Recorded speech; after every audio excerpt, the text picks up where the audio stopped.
رسول اللہ صلی اللہ علیہ وسلم کے اہل بیت کے بارے میں کچھ دینی تصورات ہیں. کہا یہ جاتا ہے کہ اللہ کے رسول نے رخصت ہوتے ہوئے کہا کہ میں جو کچھ چھوڑ کے جا رہا ہوں وہ ایک قرآن ہے اور ایک اہل بیت ہے. ترکتم فیکم امرین القرآن و اطرتی کے الفاظ آتے ہیں. پھر یہ کہا گیا کہ سیدنا علی کو ایک خاص منصب پر خود رسالت مآب صلی اللہ علیہ وسلم نے فائز کیا، معمور کیا، اور کہا کہ جو مجھے مولا مانتا ہے علی کو مانے، اور اپنے اہل بیت کے ساتھ جڑے رہنے کی تلقین کی، آپ نے نصیحت کی. خود حدیث کسا ہے، پردے کے اندر لے کر بیٹھے، کہا. تو اس سب کے باوجود جو کچھ آپ نے بیان کیا اس کو ہم اگر مان بھی لیں، سیاسی حقائق، سیدنا امیر معاویہ کے اقدامات کی توجیہ، لیکن اہل بیت کی یہ دینی حیثیت، یہ تقدس، یہ فضیلت، یہ مقام، یہ برتری، اس کو کیسے نظر انداز کر سکتے ہیں؟ سیاسی حقائق ایک طرف، کیا ہونا یہ نہیں چاہیے تھا کہ سیدنا امیر معاویہ اس سب کے بعد جو کچھ ہوا اس طرف رجوع کرتے اور اللہ کے رسول کی نصیحت پہ عمل کر کے اقتدار اہل بیت ہی میں سونپ دیتے؟ چلے ملوکیت ہی صحیح، آگے آل رسول میں چلتی رہتی.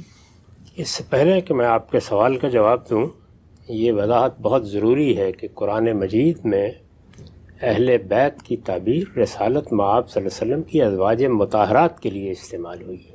اچھا، یہ ایسا ہی لفظ ہے جیسے آپ اپنی زبان میں گھر والے بولتے ہیں.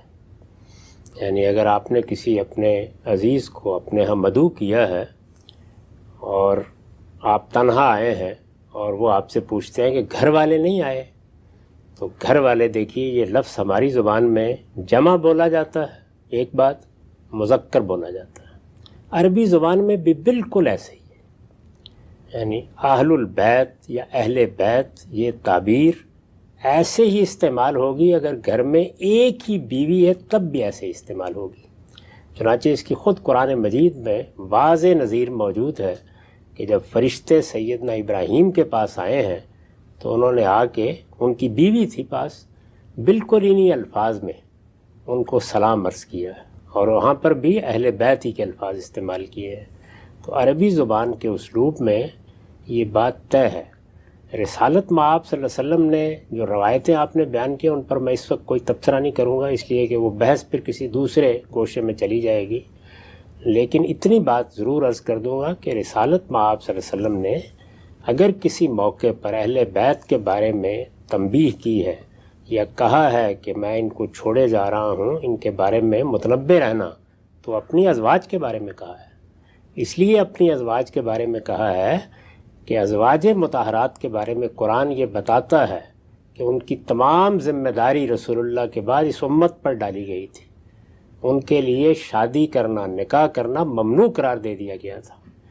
رسول اللہ صلی اللہ علیہ وسلم نے ایک خاص موقع پر ان کو تخییر کا حق دیا، وہ قرآن میں بیان ہوا ہے. سورہ احزاب کا موضوع یہی ہے کہ ایک موقع کے اوپر جب پورے خاندان کو، رسالت مآب صلی اللہ علیہ وسلم کے گھر والوں کو، آپ کی ازواج کو اسکینڈلائز کرنے کی اسکیمیں بنی، تو اللہ تعالیٰ نے ان پر کچھ خصوصی پابندیاں عائد کی، اور ان پابندیوں کو عائد کرنے سے پہلے ان سے پوچھا کہ عام لوگوں کی زندگی بسر کرنا چاہتی ہو تو پیغمبر کو چھوڑ دو، یعنی اس سے تمہارے ایمان پر، تمہاری جنت دوزخ پر کوئی فرق نہیں پڑے گا.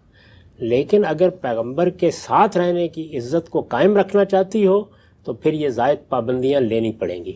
تو انہوں نے خوش دلی کے ساتھ ان کو قبول کیا، اور اس کے بعد ان کے بارے میں یہ ہدایت کر دی گئی کہ اب رسول اللہ صلی اللہ علیہ وسلم یعنی اس کے بعد ان میں سے کسی کو طلاق نہیں دے سکتے، ان میں سے کسی کو تبدیل کر کے دوسری بیوی نہیں لا سکتے، اور وہ اس امت کی مائیں قرار پا گئی ہیں. اب ان کے ساتھ رسول اللہ کے بعد بھی کوئی نکاح نہیں کرے گا. تو ظاہر ہے کہ جب یہ ساری بات آپ نے کہہ دی تو وہ اب حضور کے دنیا سے رخصت ہو جانے کے بعد کس کی ذمہ داری ہے؟ امت کی ذمہ داری ہے. تو اس لیے بعض جگہوں کے اوپر حضور نے توجہ دلائی ہے اس معاملے میں کہ میں یہ امانت تمہارے پاس چھوڑ کے جا رہا ہوں. میری ازواج، میری بیویاں، یہ در حقیقت ایک بڑی قربانی دے چکی ہیں، اور ان کو اب ایسے ہی زندگی بسر کرنی ہے. یہ اپنا گھر نہیں نیا بسائیں گی. عرب میں تو آپ جانتے ہیں کہ سیدنا صدیق کی وفات ہوئی اور عدت پوری ہوئی تو ان کی اہلیہ نے حضرت علی سے شادی کر لی. وہاں تو یہ کوئی تصور ہی نہیں تھا. لیکن ازواج مطہرات کو رسول اللہ کے گھر میں زندگی بسر کرنی تھی. ان کے لیے ہدایت تھی کہ وہ کوئی معاشی جدوجہد بھی نہیں کر سکتی، ان کو گھروں کے اندر ہی رہنا ہے اور ان کو ان آداب کی پیروی کرنی ہے آخر دم تک.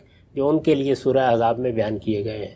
تو اس لیے یہ پوری مسلمان امت کی ذمہ داری تھی کہ جب تک وہ باقاعدہ حیات ہیں ان کے لیے عزت کے جذبات ہوں، ان کو ماؤں کی حیثیت سے رکھا جائے، ان کی ضروریات کو پورا کیا جائے، ان کے بارے میں وہ تمام ذمہ داریاں ادا کی جائیں جو ماؤں کے بارے میں بیٹوں پر عائد ہوتی ہیں. تو یہ وجہ ہے اہل بیت کے زیر بحث آنے کی. اس معاملے میں جو تصورات ہمارے ہاں رائج ہیں بالکل بے بنیاد ہیں، کوئی حیثیت نہیں. باقی رہ گئی یہ بات کہ کسی وقت جب محبت کے اسلوب میں آدمی اپنے بچوں یا اپنے نواسوں یا اپنی نواسیوں یا اپنے پوتوں کے بارے میں بھی یہ بات کرتا ہے کہ یہ تو میرے گھر والے ہیں، تو یہ اصل میں توسیع کا اسلوب ہوتا ہے. اصل میں اہل بیت کون ہیں؟ ازواج مطہرات، یعنی رسول اللہ صلی اللہ علیہ وسلم کی بیویاں. پہلے تو یہ بات سمجھ لیجئے. اس کے بعد اب تھوڑی دیر کے لیے اس مقدمے کو مان لیجئے جو آپ نے بیان فرمایا ہے کہ حسن سلوک کرنا ہے، محبت کا مرجع بنا کے رکھنا ہے. تو اس میں کیا شبہ ہے؟ یعنی اگر رسول اللہ صلی اللہ علیہ وسلم کے ساتھ ہم محبت کرتے ہیں، اگر آپ کے لیے ہمارے دل میں غیر معمولی جذبات ہیں، تو آپ کے خاندان کے لیے، آپ کے اہل و عیال کے لیے، آپ کے نواسوں کے لیے کیوں نہیں ہوں گے؟ اسی وجہ سے تو ہم جب رسول اللہ کے لیے دعائیں کرتے ہیں تو آپ کے خاندان کے لیے بھی رحمت کی دعائیں کرتے ہیں، روز نمازوں میں کرتے ہیں. تو یہ جو جذبات محبت کا اظہار ہے یا رسول اللہ صلی اللہ علیہ وسلم کے لیے اللہ کی رحمت کی دعا کرنے کے داعیات ہیں، یہ تو ہر مسلمان کے ایمان کا تقاضا ہے، رسول اللہ صلی اللہ علیہ وسلم کے ساتھ محبت کا تقاضا ہے. لیکن اس کا سیاست سے کیا تعلق ہے؟ یعنی سیاست میں تو فیصلے ان قوانین کی بنیاد پر ہوں گے جو سیاسی فیصلوں کے لیے یا دنیا میں رائج ہیں علم و عقل کی روح سے، اور یا اللہ نے بیان کیے ہیں. تو اللہ نے جو قانون بیان کیا ہے اس پر بڑی تفصیلی گفتگو میں کر چکا. وہ کیا ہے؟ امرہم شورا بینہم، لوگوں کے اعتماد سے فیصلہ ہونا ہے. تو لوگ اعتماد کریں گے تو پھر کسی کو اقتدار ملے گا. یعنی اگر آپ اللہ کے بتائے ہوئے طریقے کے مطابق حکومت کا فیصلہ کرنے جا رہے ہیں تو وہ فیصلہ کسی کے تعلق کی بنیاد پر نہیں ہونا، کسی خاندان کی بنیاد پر نہیں ہونا. یعنی اس فیصلے کی جو بنیاد اللہ تعالیٰ نے بیان کی ہے وہ کیا ہے؟ وہ ہے امرہم شورا بینہم. یعنی لوگ جن پر حکومت کرنی ہے وہ، اور وہاں یہ نہیں کہا کہ بین العلماء یا بین الفلاسفہ، یہ نہیں کہا. وہاں یہ کہا بینہم، سارے مسلمان اس کا حق رکھتے ہیں کہ وہ اپنے مشورے اور رائے سے اپنے حکمرانوں کا فیصلہ کریں. تو وہ تو اس بنیاد پر ہونا ہے. اور اس کی ذرا ایک تاریخ پر نگاہ ڈال کے دیکھ لیجئے. یعنی مسلمان اس وقت، ظاہر صحابہ کرام کی جماعت ہے، جب سیدنا صدیق کے خطاب کا انتخاب کا وقت آیا ہے تو ظاہر ہے کہ اس وقت مسلمانوں کے اکابر نے فیصلہ کیا ہے. وہاں جو لوگ گئے ہیں سقیفہ میں وہ بھی بڑے لوگ ہیں مسلمانوں کے اندر سے، اور جن لوگوں نے بعد میں اگلے دن بیعت کی ہے وہ بھی سارے مسلمانوں کے بڑے لوگ ہیں، ارباب حل و عقد ہیں، ان کے لیڈر ہیں. وہاں آپ کو کہیں سیدنا علی نظر آتے ہیں؟ ایسا نہیں ہے. یعنی وہ، اس میں کوئی شبہ نہیں کہ ایک بڑی غیر معمولی شخصیت ہیں، وہ سابقون اولون میں سے ہیں، انہوں نے مہاجرت کی ہے. لیکن لوگوں کے اعتماد کی بنیاد پر جو لیڈرشپ پیدا ہوتی ہے اس کے معیارات بالکل اور ہوتے ہیں. اسی طریقے سے آپ اس مجلس کا حال پڑھیے جب سیدنا صدیق دنیا سے رخصت ہو رہے ہیں. اس موقع پر انہوں نے انصار اور مہاجرین کے سب بڑے لیڈروں کو بلایا ہے. ان کی پوری مجلس کی روداد ابن سعد میں موجود ہے، انہوں نے تقریریں کیا کی ہیں، انہوں نے پوچھا ہے. وہاں کئی ذکر دیکھتے ہیں. اور سیدنا عثمان کا جب انتخاب ہوا ہے اور حضرت عمر نے جاتے جاتے 6 لوگوں کے بارے میں یہ کہا کہ ان میں سے مسلمانوں کے ہاں لیڈر کا انتخاب اگر ہو جاتا ہے تو امید ہے کوئی انتشار پیدا نہیں ہوگا، کیونکہ یہ 6 لوگ ہیں جن سے متعلق مسلمان اپنے لیڈر ہونے کا ادعا کر سکتے ہیں. تو وہ 6 میں سے ایک ہے.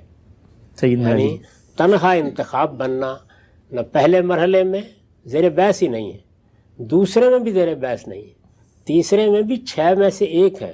اور اس وقت بھی انتخاب کس کا ہوا ہے؟ سیدنا عثمان کا. تو اس وجہ سے مسلمان فیصلہ کریں گے.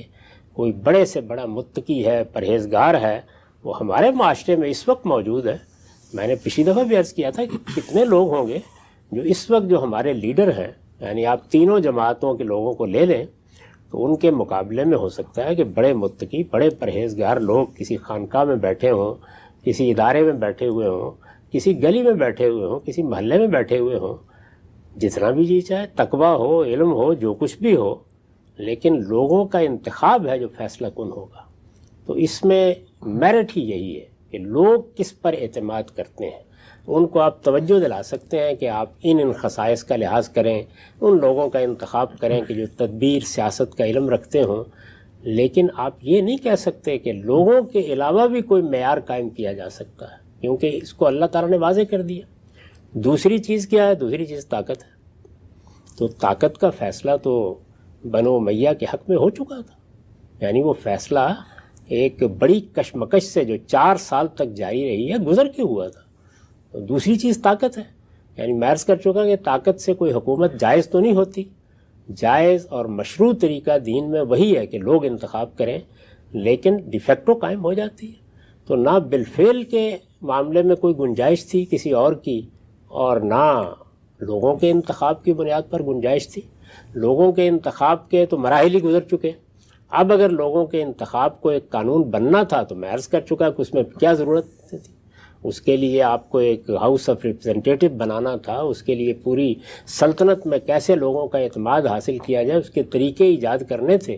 وہ ہم مسلمان نہیں کر سکے تو وہ طریقہ بھی آگے نہیں بڑھ سکا۔